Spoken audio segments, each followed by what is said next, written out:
कक्षा 8वीं संस्कृत में आज हम पढ़ेंगे लंग लकारः मध्यमः पुरुषः उत्तमः पुरुषः। सबसे पहली बात तो लंग लकार यानी क्या होता है, भूतकाल। हमने ये पढ़ा किसमें, चैप्टर 3 में, कि लंग लकार यानी भूतकाल होता है। और उसमें हमने किस पुरुष को पढ़ा, प्रथम पुरुष को। प्रथम पुरुष जो बात, जिसके विषय में बात की जाती है, और उसके सर्वनाम होते हैं कौन से, सः तौ ते। अब हम पढ़ेंगे इसमें मध्यम पुरुष और उत्तम पुरुष।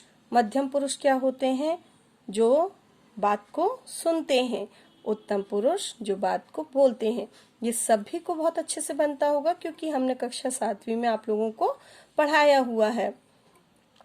मध्यम पुरुष के सर्वनाम कौन से होते हैं, जो बात को सुनते हैं। सुनने वाले को क्या बोलते हैं, त्वम युवाम यूयम। जैसे कि जो प्रश्न करता है वो कौन सा होगा, उत्तम पुरुष। मान लो किसी से प्रश्न पूछा जा रहा है और जो प्रश्न को सुन रहा है, प्रश्न को बोलने वाला उत्तम पुरुष और प्रश्न को सुनने वाला मध्यम पुरुष। मध्यम पुरुष के सर्वनाम त्वम युवाम यूयम, उत्तम पुरुष के सर्वनाम अहम आवाम वयम। अब लंग लकार में क्रिया कैसे उपयोग की जाती है और सर्वनाम कैसे उपयोग किए जाते हैं, इस पाठ में हम यही पढ़ेंगे प्रश्नोत्तर के माध्यम से। यहाँ पर प्रश्न किया जा रहा है, एक के द्वारा उत्तर दिया जा रहा है, तो यहाँ पर पाठ में हम यही पढ़ेंगे। इसको और अच्छे से समझने के लिए एक बार हम इसके धातु रूप को और क्रिया को देख लेते हैं। पाठ 4 लंग लकार धातु प्रत्यय। जैसे हमने लट लकार धातु प्रत्यय याद किए थे, आपको याद होगा कक्षा 7वीं में हमने वर्तमान काल के धातु प्रत्यय याद किए थे। प्रत्यय यानी जो अंत में लगाया जाता है, मुख्य धातु के अंत में लगाया जाता है। मुख्य धातु जैसे पठ, पठ में अत लग गया, पठत। लेकिन यहाँ पे ध्यान देंगे भूतकाल में अ उपसर्ग भी लगता है, क्रिया से पूर्व, क्रिया के आगे अ भी जुड़ता है। तो अपठत, ये प्रथम पुरुष में पढ़ा। सह अपठत, सह अपठताम, उसमें अ लग गया, पठ और अताम, अपठताम। तौ अपठताम और ते अपठन। अपठन क्यों हो गया, अ पठ और अन, अपठन। तो ये तो प्रथम पुरुष हमने पाठ 3 में पढ़ा था। मध्यम पुरुष में आज पढ़ेंगे मध्यम पुरुष के सर्वनाम। मध्यम पुरुष के सर्वनाम को युष्मत कहते हैं। इसके सर्वनाम शब्द हैं एक वचन में त्वम तुम, युवाम तुम दोनों, यूयम तुम सब। अब जिस वचन की और जिस पुरुष की के सर्वनाम होते हैं उसी की क्रिया भी लगती है। यहाँ पर यदि हमने त्वम इस्तेमाल किया, त्वम क्या है, मध्यम पुरुष एक वचन। यहाँ मध्यम पुरुष एक वचन, तो यहाँ पर अह लगा हुआ है। मध्यम पुरुष एक वचन का सर्वनाम जल्दी से बताइए क्या है। यह हेडिंग डली मध्यम पुरुष। यहाँ एक वचन में देखिए त्वम, त्वम लिखा हुआ है। त्वम अपठः, अपठः क्यों होगा, अ लगेगा आगे पूर्व में क्योंकि आगे लग जाता है अ। पठ और अह की बिंदी, अपठः, त्वम अपठः। युवा अपठ अतम, अपठतम, युवाम अपठतम। यूयम अपठत, अपठ अत, अपठत।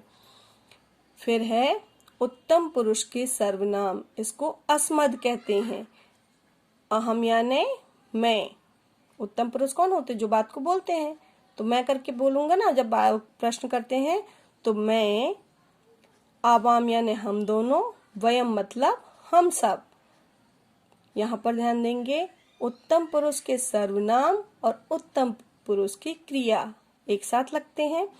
अहम अपठम, अपठ अम, अपठम। आवाम अपठाव, अपठ आव, अपठाव। वयम अपठाम, अपठ आम, अपठाम। तो यहाँ पर ध्यान देंगे बहुत अच्छे से। मध्यम पुरुष के सर्वनाम है तो मध्यम पुरुष के धातु प्रत्यय उपयोग किए जाएंगे। यदि उत्तम पुरुष के सर्वनाम है तो उत्तम पुरुष के धातु प्रत्यय लगाकर धातु इस्तेमाल की जाएगी। धातु यानी क्या होता है? क्रिया का मुख्य रूप। जैसे पठ में ताम लग गया, आम लग गया, ती लग गया, अंति लग गया, पठंती, पठताम, पठता, तो वो तो प्रत्यय लगने के बाद बन रहा है, लेकिन मुख्य धातु क्या है? पठ है। तो मुख्य धातु में ये प्रत्यय लगाकर उपयोग किए जाएंगे। तो जैसे हमने कक्षा 7वीं में लट लकार याद किया था, धातु प्रत्यय ती तह अंति सी थह था आमी अव आमा। अब ऐसे ही लंग लकार के धातु प्रत्यय याद करना है।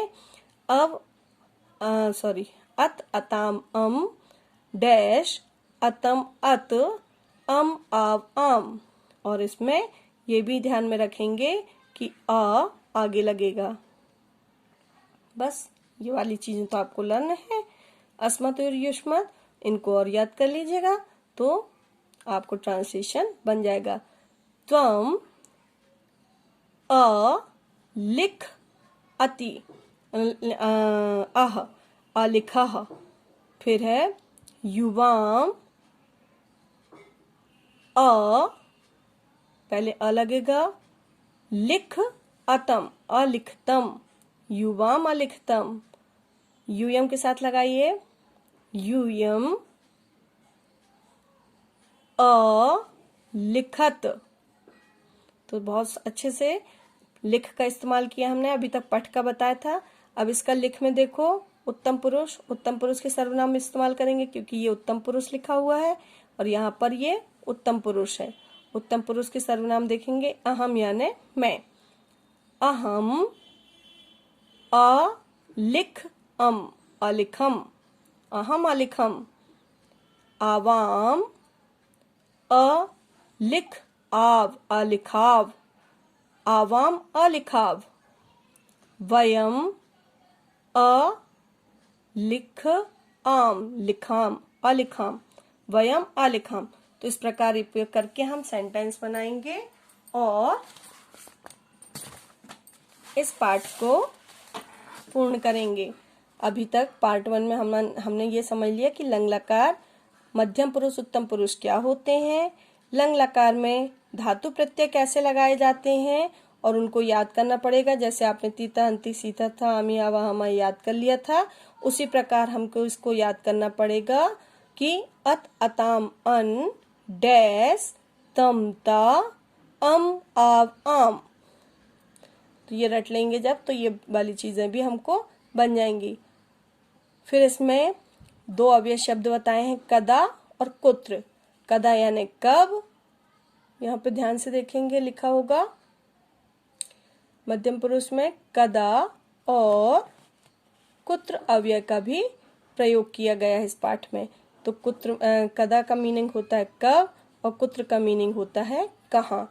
यहाँ क्योंकि प्रश्न उत्तर किए गए हैं कब और कहाँ का इस्तेमाल करके, इसलिए इस पाठ में इनका अव्यय शब्द का प्रयोग किया गया है। अव्यय शब्द सभी को पता है, जो कैसी कंडीशन में चेंज नहीं होते हैं, उनका इस्तेमाल या प्रयोग सभी परिस्थितियों में एक जैसा ही होता है।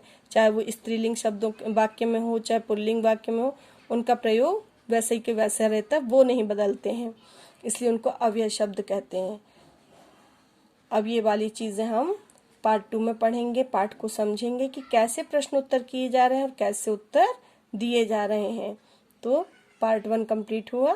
धन्यवाद।